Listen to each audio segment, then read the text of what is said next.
আর এখানে একটা জিনিস আছে, এই ফোনগুলা সিরিয়াল আছে, হাসিনা আন্দোলনের সময় কাকে ফোনে কি বলতেছিল, আপনি ওই সিরিয়াল নাম্বার ডায়াল করলে দেখবেন যে হাসিনা কামালকে কি বলছে, হাসিনা রিফারেবল ব্যবহার করতে কাকে কাকে কি বলছে, সব শুনতে পারবেন। যারা প্রকৃত পরিস্থিতির সামনে ছিল এবং এখনো আছে, তাদের সে পরিস্থিতির শেষ হয় নাই। তাদের অবস্থা কিছু কি আছে? আমরা হেঁটে হেঁটে দেখে গেলাম কতগুলো ছবি, কতগুলো বাস্তব স্কাল্পচার অনুভব করার চেষ্টা করেছি সেদিন কিরকম ছিল, কি হয়েছিল তার।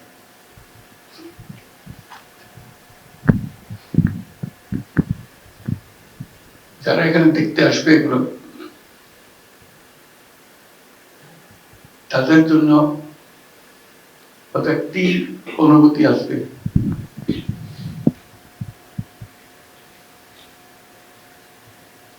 যে বাংলাদেশের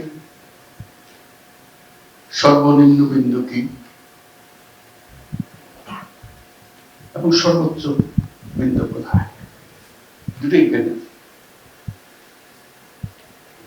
সর্বোচ্চটাও দেখি, সর্বনিম্নটাও দেখি।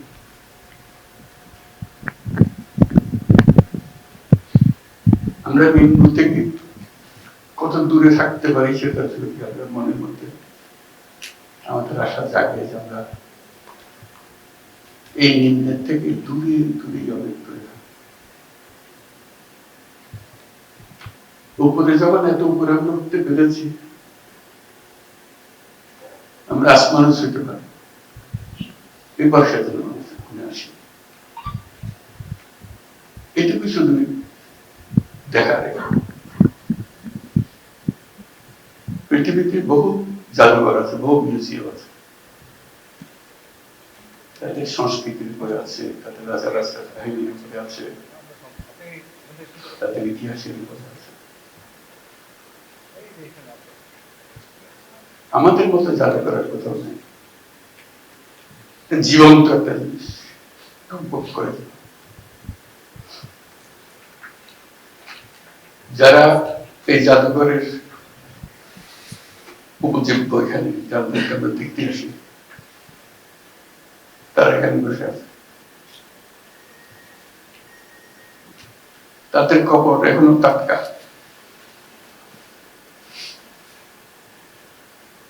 আমরা যে তাদেরকে জাদুঘরের মতো আনতে পেরেছি, এটি আমাদের সৌভাগ্য, বিরাট সৌভাগ্য, জাতির একটা বড় সৌভাগ্য। টাটকা টাটকা ইতিহাসটা এত টাটকা ইতিহাস নিয়ে জাদুঘর বোধহয় দুনিয়ার কোথাও হয়নি, আশা করি আর হবে না।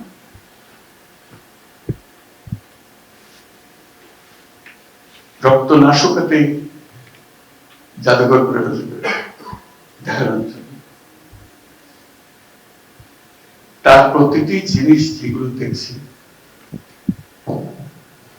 এগুলো এখনো জীবন্ত, কাহিনীগুলো জীবন্ত, কাহিনী, টাটকা কাহিনী। আমি একটু আগে যেটা বলছিলাম আবার বলি, যে প্রত্যেক বাংলাদেশী যেন একবার এই জাদুঘরে একটা দিন, পুরো দিন একা একই, বন্ধু বান্ধব নিয়ে না, সেটা অন্য জিনিস, একা একে একটা দিন কাটবে, শুধু নিজেকে জিজ্ঞেস করার জন্য যে আমি কে, আমি কোথায়, আমি কোথায় যাব, কোথা থেকে আসছি, এটার জবাব এখানে আছে। নিজের জবাব নিজে খুঁজে বার করবে, কত লিখে দেবে না যে এটাই তোমার জবাব।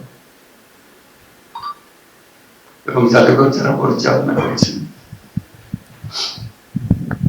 তাদের উপর অনুরোধ থাকবে যেন যথেষ্ট কাগজ কলম থাকে, একাকি বসে নিজের ভাবনাগুলো লিখবে, এক পৃষ্ঠা হোক, আধা পৃষ্ঠা হোক, কলম হোক, তার মনে কি ভাবনা আসলো, তাকে জোর করার জন্য না, তার অনেক কথা বলার থাকবে, সে শুধু লিখে না এবং জমা দিয়ে যাবে। অথবা নিয়ে যাও, তার ইচ্ছা, আমরা এনকারেজ করবো। এটা ফটোকপি করে আমরা রেখে দিতে পারি, এবং সেগুলো তো বাছাই করে আস্তে আস্তে অন্যরা যাতে পড়তে পারে, দেখতে পারে, এগুলো ছবিতে দেখবে কিংবা পাঠযোগ্য একের অনুভূতি যাতে অন্যের কাছে ছড়াতে পারি, মানুষ বুঝতে পারবে কোথায় খারাপ কি দরকার আছে, আমাদের করণীয় কি, এটা যেন আমাদের পরিষ্কার হবে। করণীয় সম্বন্ধে আচ্ছা হয়ে যাওয়াতে আমরা একে সন্দেহের চোখে দেখে কিছু, যদি পরিষ্কার হতো তো সন্দেহটা থাকতো না। এটা তো পরিষ্কার জিনিস, এতে কারো সন্দেহ করার কিছু নেই। ওই লেখার বিষয়টা জীবনে একবার অন্তত একাকে সারাটা দিন এখানে কাটিয়ে যাবে নিজের মতো করে। আর একটা আসার কথা বলছিলাম যে আমরা মাঝে মাঝে দিশাহারা হয়ে যাই, অনেক রকমের চিন্তা, অনেক রকমের বিবাদ আমাদের মধ্যে এসে যায়, আমরা ভুলে যাই কোথা থেকে আসলাম। আমরা যখন পথ হারিয়ে ফেলি বিভেদের মধ্যে, এক একজন এক এক দিকে যাওয়ার জন্য তাকিতে দাঁড়াতে অত্যাচার করে, আমার দিকে আসতে হবে না, খবরদার। এবং ঠিক মনে সে মনে করছে ঠিক করছে এটা।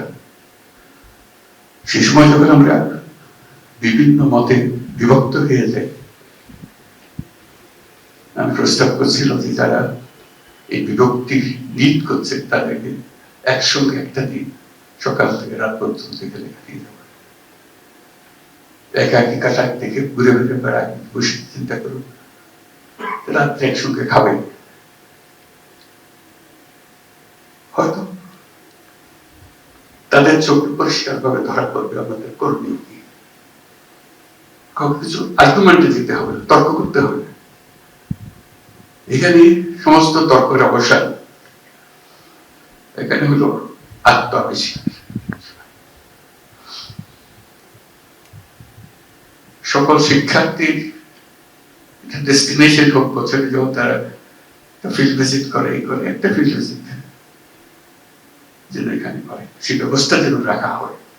এটা কোনো পাঠদান করার জন্য না, জাস্ট ঘুরে বেড়ানোর জন্য, দেখার জন্য,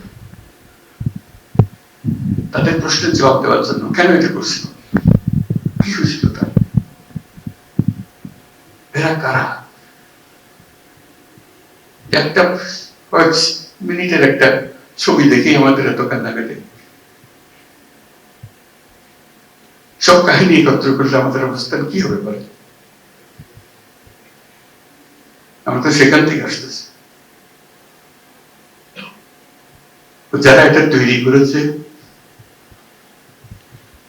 এত চমৎকার ভাবে, এখনো সম্পূর্ণ হয়নি,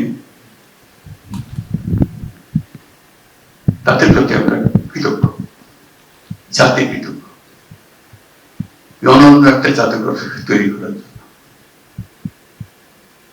এই জাদুঘর এই দিশাহারা জাতির পথ খুঁজে দেবে, এখানে পথে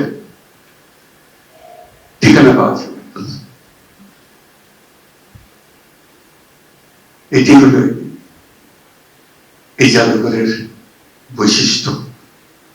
এটাকে জাদুঘর বলবো কিনা, এটা তো কোনো নতুন নাম হবে কিনা, এটার জন্য সেটা অন্যরা বিবেচনা করবে, কিন্তু এটা অনন্য একটা জাদুঘর, যেখানে জাতি পুনঃ নিজেকে আবিষ্কার করবে। তো যারা এটার প্রণেতা, বিচ্ছিন্নভাবে আমরা সব টুকরে টুকরে সব জানি, আমরা কোনটাই অপরিচিত, সবার পরিচিত। আয়নাগরের বাসিন্দা তো এখানেই আছে, যারা পরিবারের বাবা মা আত্মীয় স্বজন হারিয়েছে, তারাও এখানে আছে। কিন্তু এটা সবার মাঝখানে, সবার মনের মধ্যে ধরে দেওয়া, এটা তো সুন্দরভাবে তুলে ধরেছে। তার জন্য চিরদিন জাতি কৃতজ্ঞ থাকবে, তাদের প্রতি আমরা কৃতজ্ঞতা জানাই এবং একটা হাততালিও দিয়ে দিতে। তো সবাইকে ধন্যবাদ।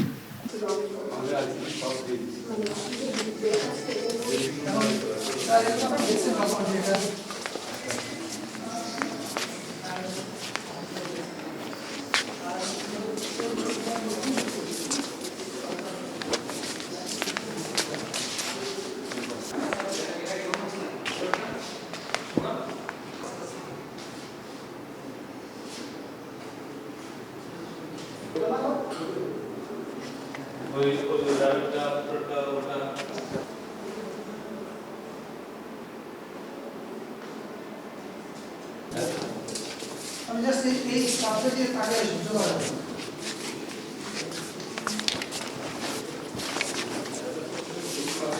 হ্যাঁ এই সব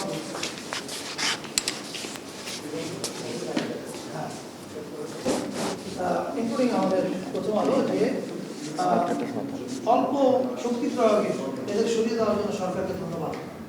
আর এদিকে অধিকার তার রিসার্চে দেখাচ্ছে 61 জনকে মেরে ফেলছে একটা।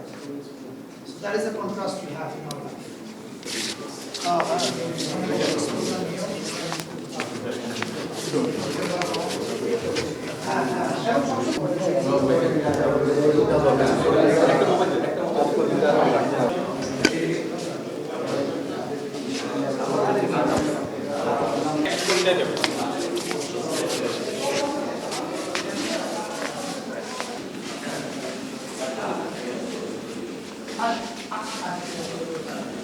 আর এটা হলো তানিম ভাই এটা হচ্ছে সাংবাদিক ও আচ্ছা ছবিতা ফিল্ম এই যতখানি আটকেছে তারা এগুলো নিয়ে যাবে জেলের একটা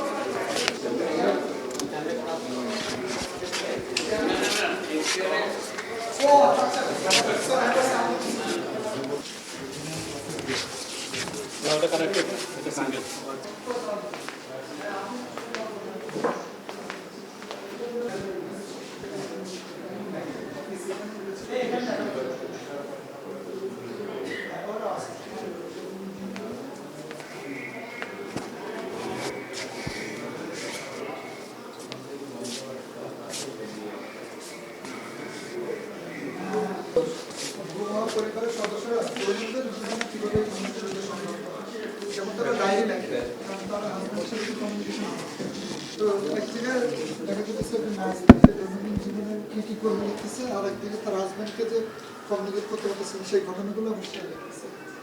আবার হুজুরের কাছে যাচ্ছে কারণ ওর থেকে ফুটে যাওয়ার পর তার খুঁজে পাচ্ছে না, তো অন্তিম পর্যায়ে গিয়ে আল্লাহ যেন পানি পড়া আনে পানি করা আবার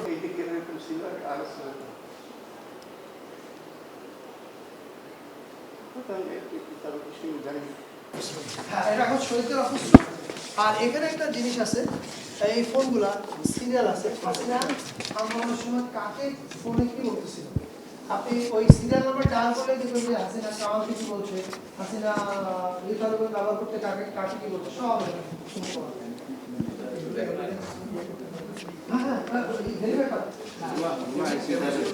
না এরা আমরা দোহায় পাই।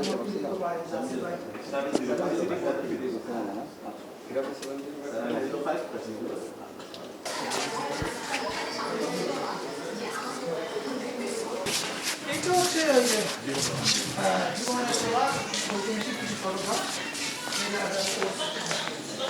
এই ফটোগ্রাফগুলো মস্তিষ্ক কেনা আমাদের 24 দিনের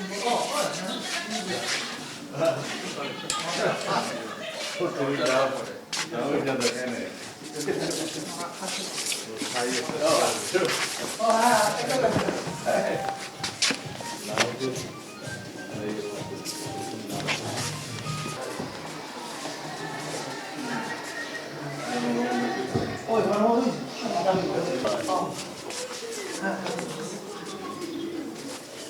এই জনতা তার কথা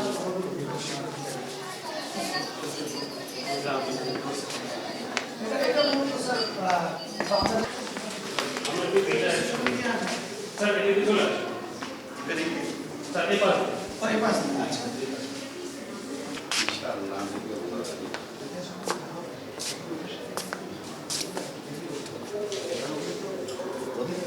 স্যার একটা স্টোরি এটা তো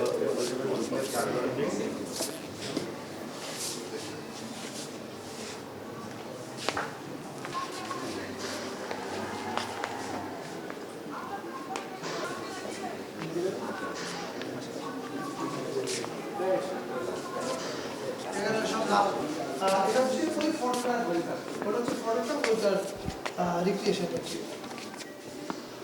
নাইটে বেশি চেনা জানা আসিফটা পুরো মনে হচ্ছে। না ওখানে ভিতরে আছে। বক্তব্যটা আছে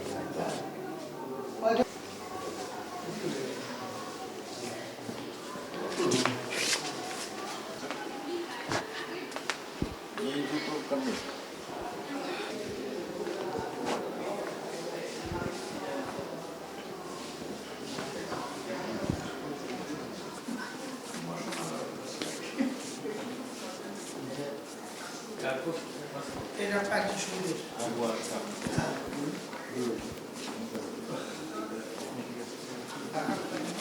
ও শরীরে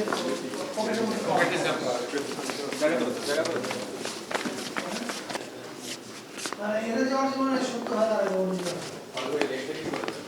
এটা হচ্ছে ঘুমার সেকশন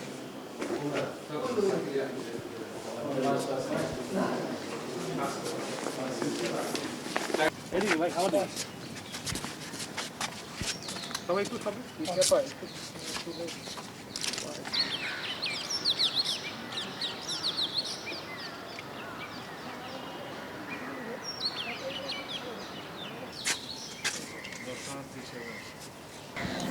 আজান দিচ্ছে আচ্ছা ঠিক আছে প্রত্যেক বাংলাদেশি জীবনে একবার একটা দিন এখানে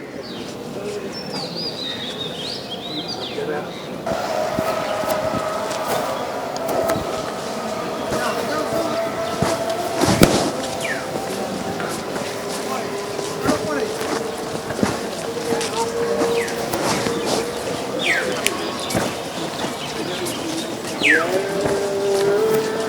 ইসলাম তো এসএসএফ না নিতে না করলো আমি দিতে এসেছিলাম পরে এসএসএফ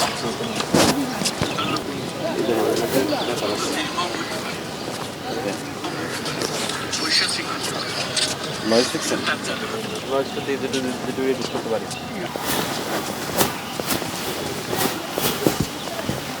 আপনার নাকি না এবার দিয়ে মনে ভেবে এই সিমনি থাকতে হবে এত বড় বিল্ডিং 2024 জুলাই পর্যন্ত 4,000 লোকের নাম আছে সেবা দিয়েছিল ঠিক আছে তারপর আমি কথা বলতে বার্তা দেওয়ার পরে সত্যি বাবা প্রেসিং যেটা কয় এড়িয়ে দাও বুঝছেন পরে কয় প্রেসিং মানে আমার উনি বলছে না প্রেসিং যেটা বলছে এড়িয়ে দেন না কিন্তু বার্তাটা তুমি অলওয়েজ ক্যারি করতে পারবে এই কারণে এটা বার্তা ঠিক আছে আমরা বুঝলাম আমরা কমিউনিকেশন চালাই রেখেছি না না বুঝছি পরে পরে ইয়ে বলছি যে ওই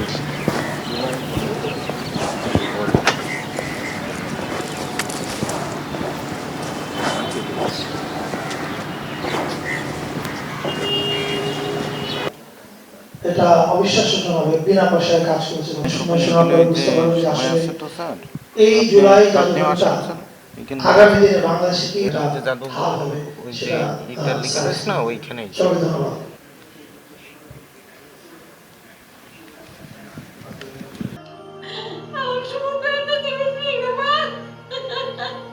আপনারা আমার সুযোগ দেয় না দেবেন আব্বা